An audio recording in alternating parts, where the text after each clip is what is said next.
Hey everyone, it's Ryan here from Fancensus. I'm sat here with Martine. We've just finished watching Gamescom Opening Night live from our hotel room, 2 hours long, not including the pre-show, I might add actually. And we thought we'd just sit down, voice out our thoughts. We have quite a few, I think, after watching the show. I mean, how many games in total did you count, Martine? Because you were keeping tabs. I was trying to keep tabs. I think it was 55, I think. Which is around what you expect from one of Jeff's trilogy of shows throughout the year. And I will say, I mean, see, I don't want to come across too critical of the show because, there were some good spots in it, but I think this show more than previous ones we've seen from Jeff before, I felt blurred more together than before. Yeah. And that's not to say anything negative of the quality of the games on display, but I think there was a lot of similar genres and a lot of similar styles that showed up throughout that made it difficult to, recall what I just watched at the end of it. And that might be just me, I don't know. I can be a little bit more critical than most, you might say, over these sorts of shows. But, I mean, what's your overall thoughts on the show in general? Yeah, I agree. They do all blur. I think there was also a lot less surprises. I think we sort of, knew, either we knew they were going to feature or we'd already seen them previously. So there was a lot less kind of excitement from kind of new stuff, I think.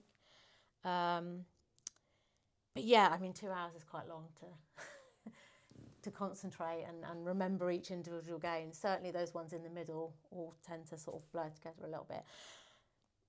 Yeah. And maybe the games in this show are not for me. And I think when I look over the list, I mean, I got to 37 and I stopped adding to the list because I think I then turned to you and said, "You've got this covered." But looking through it, then there's a lot of these titles where I think, okay, that's not for me. There are obviously people out there, by all means. But I think even the games that are for me, like you said, we've known about them for a while. We've known they existed, and okay, we saw the first gameplay, or we've known they existed and seen gameplay, and there have been preview, hands-on articles out there, and it's just here's another trailer. But I mean, looking at that list, I mean, if we go through it, we started with Notice Fall, and then we went on to Rainbow Six Tactics. That one looked cool because it kind of reminded me of Mario Rabbids. Another Ubisoft title, and it's nice to see Rainbow Six not getting just another shooter because Rainbow Six Siege is doing that very well and continues to do that. So that was a nice surprise. Gears of War E-Day was more Gears of War. It was showing the campaign stuff, and it looked very Gears of War-y.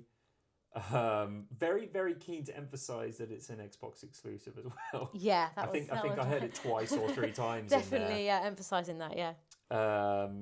Keep going through. Silent Hill Townfall continues to look excellent, but again, it's another one of those games that we've seen. It's out in a few weeks, isn't it? Yeah. I mean, it was a very short new trailer, but we haven't got long to wait for it now anyway. No.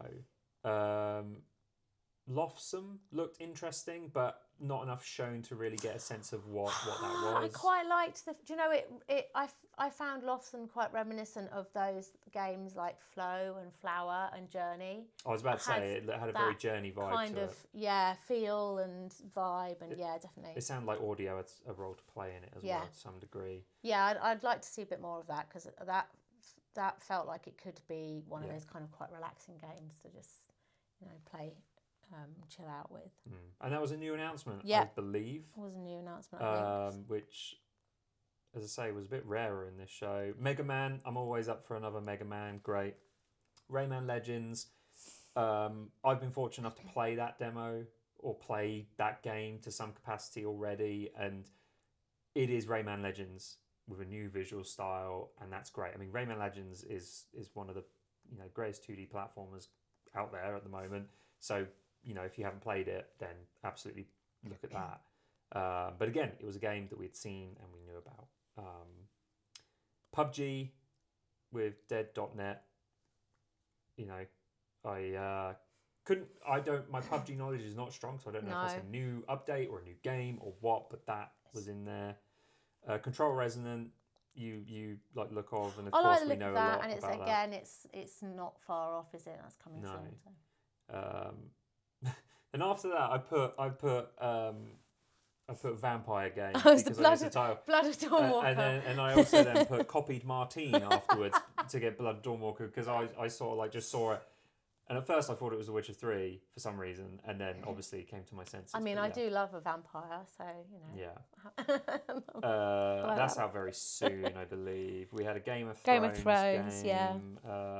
Exodus and Warlocks, we had a back-to-back Wizards of the Coast. Warlock looked interesting. Mm-hmm. The manipulation of using spells instead of just magic, yeah. There's so many games that are very sword-based combats. The idea of using spells and magic to not only battle enemies, perhaps like overcome them in other ways, is very Dungeons and Dragons as well. So that one I'll be keeping my eye on. And then there was a bunch of stuff, which, you know, Snoop Dogg was there. He seems to get into every one of Jeff's shows. When I saw him, I thought it was Sega's game. But then, yeah, you know, Hitman continues to put celebrities in their game, don't they? So that's cool. Yeah. And then, then I sort of woke up feeling like I'd gone back in time because Stage Tour was announced, which really confused me because it looked like the overlay of it all looked very Guitar Hero. Yeah. And I know obviously it's got veterans from Guitar Hero working on it, but it does make me question, like, in 2026, are people asking for a rhythm game? You know, Rock Band, I don't think is around so much anymore. Obviously, the Guitar Hero series and Band Hero and everything, you know, long gone. And then this one, seeing that it requires plastic instruments again and the microphone and drums, and it was all coming back. It's like, okay, that's great, but is there enough of an audience for that? It wasn't clear whether you had to use the instruments or whether you could use a controller and buttons. So I don't know whether that's necessary. But then, I don't know, maybe they're trying to, you know, hoping that they can tap into a kind of younger generation that weren't particularly around when, you know, we had kind of the height of Guitar Hero and Rock Band. Maybe. I still have my set. I mean, I've still got my Rock Band drums. I've got 3 guitars, 2 mics, and I've even got the keytar as well. And I've got a bunch of DLC, and then, you know, sometimes we'll break that out. I'm not looking for another game because then also there's the fact I lose all the songs from those other games. Yeah, that's true. You're starting, like, the list looked strong. Like, there was a lot of recognisable names and the kind of songs you want in a Rock Band game. Yeah. Avril Lavigne, you know, those hits that people remember. And 90 songs, I think he said 90 songs is a good amount. But as I say, I don't know if the audience is there. Crazy Taxi showed up, which, you know, is always going to excite me, but I think what they showed was generally kind of uneventful. Like, we knew multiplayer was in it, and all they did was show the 4 original characters racing around. They didn't really explain. It was quite short much. Again, wasn't it? There wasn't a lot new, really. And I think that's something I noticed as well. Is like companies that usually are there in full force didn't seem to be. Sega being one. There was no Sonic at all, which was interesting. Was no Sonic, no. Capcom was Mega Man and Monster Hunter, but the phone, not the expansion. Yeah, the mobile version. Yeah, and then also I suppose you had the DLC costumes for Pragmata. But no Nintendo, which is no surprise. No Sony. No. Xbox had Gears of War, but beyond that, not much.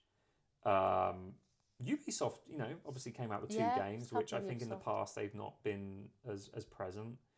Square Enix had, I suppose it was just Final Fantasy. That was it. I know they had a big blowout at Kingdom Hearts not long ago at D23, so obviously, you know, is showing more of that too soon.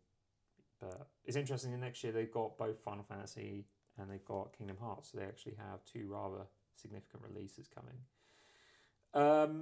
So then my list cuts out at 37. Lego Skylines was probably the last one. Yeah, and I saw that. I said, me and my son are going to have the best time playing that game. So that is probably my biggest surprise of the show that got me excited. Mm. But as for the rest, was there much? Well, from I mean, oh, the back end of the show that you haven't got written down, I think I kind of made notes on Cinder City, which I thought was quite interesting visually. I liked that kind of setting,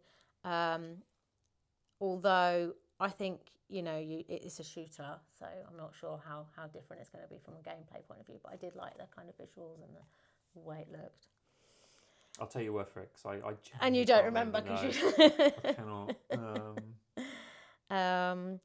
There are no ghosts at the Grand, which that one did look good. Looked quirky and kind of fun and interesting, and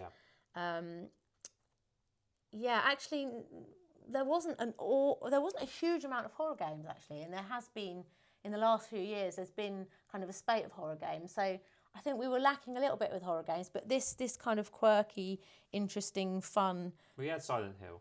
Yeah, but. And I suppose Resident Evil wasn't there. No. But I imagine it will be at the Game Awards. If it's coming next year, isn't it? So. Yeah, I mean, I suppose you could argue Control, Resonant is sort of horror genre-y, a parallel to. But sure. yeah, I mean, it doesn't feel as though there was as much in this one as there has been in the last few shows. But as I said, there are no ghosts at the Grand is sort of touching on that kind of quirky horror. Yeah. And then what else? We had Final Fantasy, which 7. I'm relieved they kept it to just the trailer, because I think we had too much of a good thing in the last show when it closed it, and it went on for I think probably at least over around 10-minute mark. So just to show a snappy trailer was, I think, a smart move. And then an interesting move was to end on an 11-year-old game. And DLC for an 11-year-old game. Which, don't get me wrong, Witcher 3, I haven't played it myself. It's one of those games that's on my list of I need to go back and play that. And maybe this is the excuse to do it with the remaster. But when you have a show that is looking at the best of what's to come, like here's why to be excited, and the final reveal is, hey, remember that game from 11 years ago? We've remastered it and we've got a DLC expansion coming for it. That, to me, felt extremely deflating. Considering some of the closures that other shows in the past have, whether it be Jeff's or anyone's, to be honest. I mean, I know, I hear what you're saying, obviously, about closing on The Witcher 3, which is not a new game. It's it's a fairly old game. I think, obviously, people who love The Witcher are going to be excited about that. And people it's good quality. They're good games. Don't know much of The Witcher will probably be excited as well. It's I mean, as I said, they're good quality. They're great games, and they are definitely interesting things to have, and it's great to have them in Jeff's show. But I would have liked something completely new at the end. But then I'm always after some new IPs, because it bothers me that we see so many sequels and remakes and remasters. So I'm always chasing that kind of new, exciting IP, particularly to close a show, I think. But yeah. Okay, I'm going to go to bed now. Me too. Keep up to date on the LinkedIn page. We will be publishing content, summing up the show, providing analysis on the top performers from a range of perspectives, press, social, LLMs. And then later on next week, we'll also have a video walkthrough taking you through the show floor with some interesting stats on some of the publishers there and how they've done as well. So give the page a follow, and keep up to date on everything Gamescom over the next week.